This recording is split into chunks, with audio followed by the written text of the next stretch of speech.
Good morning students, I am Maushmi Prasad and creator of this channel Digital Generation. This channel is regarding chapter wise preparation for both ICSE and CBSE students. I hope you will get best knowledge and explanation from this channel.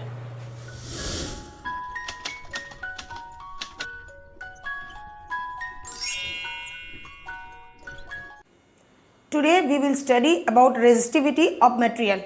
In previous class, I have told you that resistance is directly proportional to length and resistance is inversely proportional to area of cross section. So, from this we can conclude that if we want to have low resistance in the circuit, then we will take short and thick wire, and if we want to have high resistance in the circuit, then we will take long and thin wires. Now if we combine these two equations, we get R is equal to L by A. Now if we take a constant, suppose we are taking a constant called rho, then we can write R is equal to rho L by A. This rho is called the resistivity of the material of the conductor, and it is also known as specific resistance. It has characteristic property of the material. Now rho is equal to, we can write resistance into area by L. So from this we can say that resistivity of the material is directly proportional to resistance of the material. So when resistivity is high, resistance of that material is also high, and when resistivity of a material is low, then the resistance of that material is also low. Now we will take a conductor of 1 meter long length and 1 meter square area of cross section. So when we take unit area and unit length and put the value here, then what happens? Rho is equal to R into 1 meter square by 1 meter is equal to R.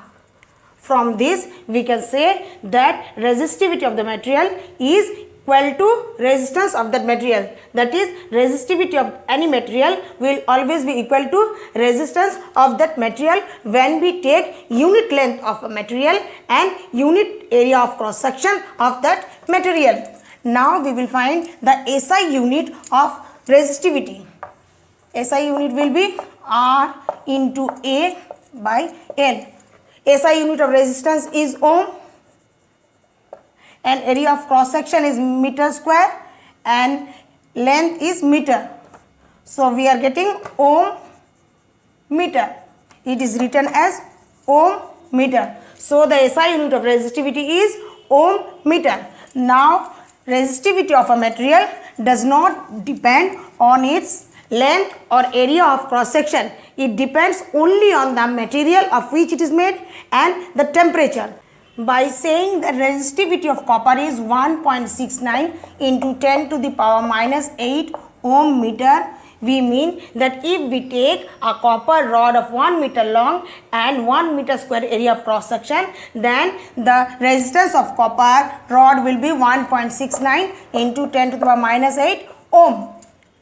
From the resistivity table, we have found that the resistivity of metals are low, and hence the resistance of the metals are also very low, and thus they are good conductors of electricity. The resistivity of silver is the lowest, 1.60 into 10 to the power minus 8. So the resistance of silver is the least, and thus silver is the best conductor of electricity. And then comes copper and aluminum. These metals are also having low resistivity and hence low resistance, and so they are also good conductor of electricity. Now about metal alloy. Metal alloys have resistivity more than that of pure metal.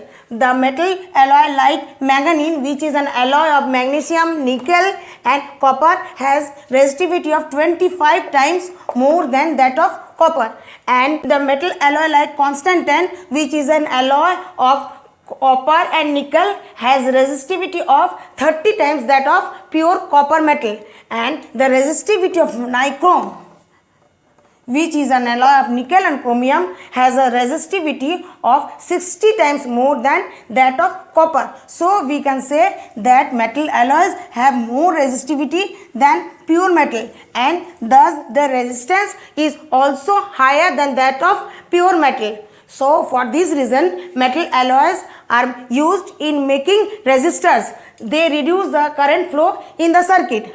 Now we will find out why nichrome, a metal alloy, is used for making the heating elements of electrical appliances. Nichrome is used as a heating element or as a resistors for making the electrical appliances because of two reasons. It is a metal alloy, so it has higher resistivity than that of pure metal, and so higher resistance than that of metal. So it is used as making resistors or for making heating elements of electrical appliances. Second reason is that nichrome does not undergo oxidation or burns. It remains red hot even at high temperature, and for these two reasons they are used for making heating elements of electrical appliances like electric heater, electric iron, hair dryers, electric kettle, roasters, etc. Now we will state about insulators. Insulators have higher resistivity. The ebonite has the highest resistivity of 10 to the power 15 to 10 to the power 17 ohm meter. So as ebonite is having the highest resistivity, so it will have the highest resistance among the insulators, and rubber is also having the higher resistivity of 10 to the power 13 to 10 to the power 16 ohm meter. So rubber is also having higher resistance, and thus they do not allow the electric current to flow through them, and for this reason rubber is used for making rubber gloves for electrician. Now the semiconductors. What are semiconductors? Semiconductors are those substances which has resistivity between pure metal and insulators. The two main semiconductors are germanium and silicon. Now we will study the effect of heat on the resistivity of the material. It has been found that by heating metals, the resistivity also increases and also decreases while we decrease the temperature. But in case of metal alloys and ebonite, that is insulators, in case of metal alloys and insulator, what happens? They have no effect of temperature on their resistivity. But in case of semiconductors like germanium and silicon, what happens? The resistivity is inversely proportional to temperature. That is, when temperature increases, resistivity decreases, and when temperature decreases, resistivity increases. By using this formula, we can solve many numerical problems. For example, if the length of a copper wire is 2 meter and its area of cross section is 1.7 into 10 to the power minus 6 meter square, having resistance of 2 into 10 to the power minus 2 ohm, then find its resistivity. Resistivity means R into A divided by L. Here resistance is equal to 2 into 10 to the power minus 2, and area of cross section is 1.7 into 10 to the power minus 6 meter square, and length is 2 meter. Thus its resistivity is 1.7 into 10 to the power minus 8 ohm meter. This is the resistivity of metal wire copper. Now second problem is, the metal wire of copper has a diameter of 0.5 millimeter and resistivity of 1.6 into 10 to the power minus 8 ohm meter. What will be the length of the copper wire if its resistance is 10 ohm? Resistance R is equal to 10 ohm. Here in this case the diameter is given. Diameter is equal to 0.5 millimeter. So radius will be 0.5 divided by 2 is equal to 0.25 millimeter, or 0.25 into 10 to the power minus 3 meter. This is the radius. Now we have to find out the area of cross section of this wire. Area of cross section will be pi r square.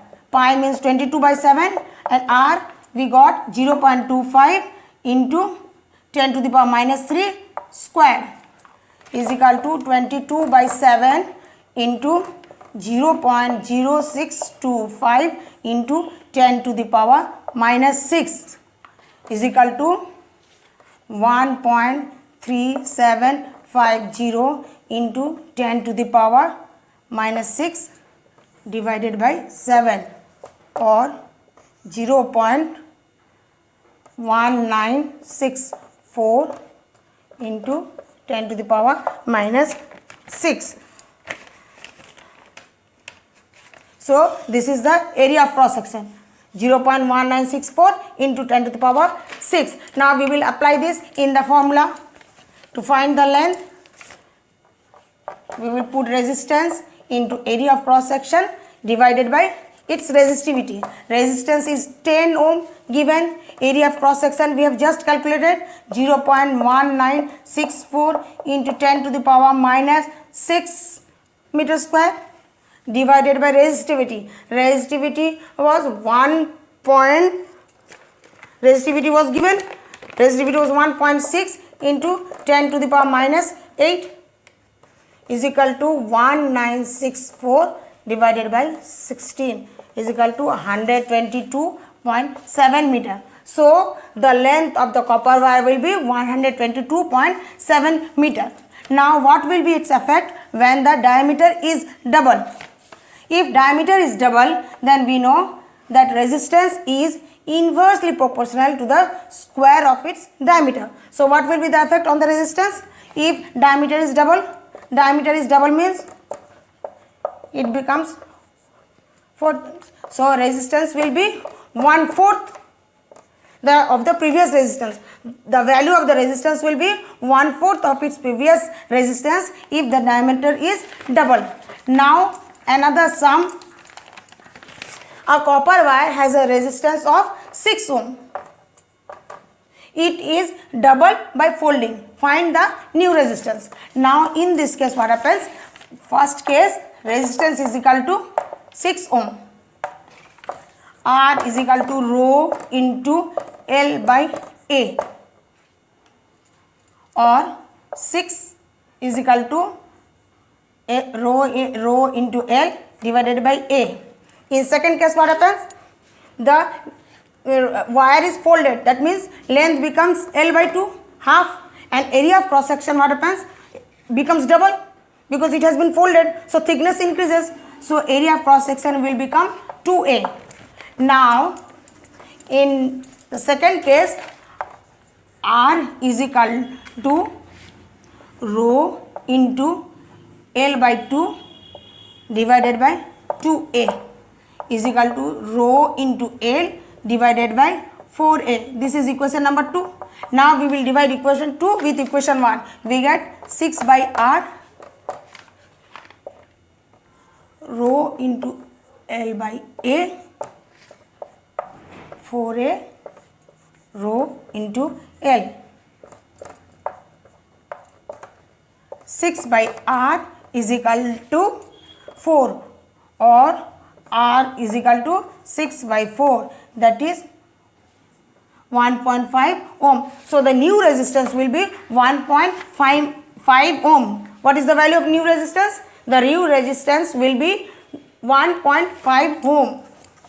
When the wire is folded, then the previous resistance, which was 6 ohm, will become 1.5 ohm. So from this also we can conclude that if the length is half, resistance is also half. That is, it is directly proportional to the resistance. Length is directly proportional to the resistance. When length is decreasing because it is being folding, it is becoming half. So resistance is also becoming almost half, from 6 ohm to 1.5 ohm. Again, if the thickness is increased, here the wire is folding, that means its thickness is becoming double. So when thickness is increasing, the resistance becomes half, that is, it will decrease.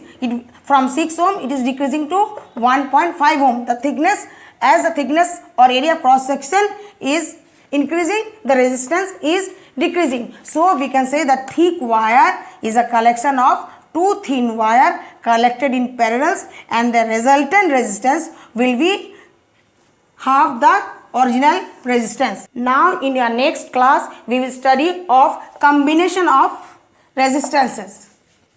Thank you for watching this video. If you find this video useful, please do like and share this video and subscribe my channel. And if you have any doubt regarding this chapter, then please comment below. I will try to answer as early as possible.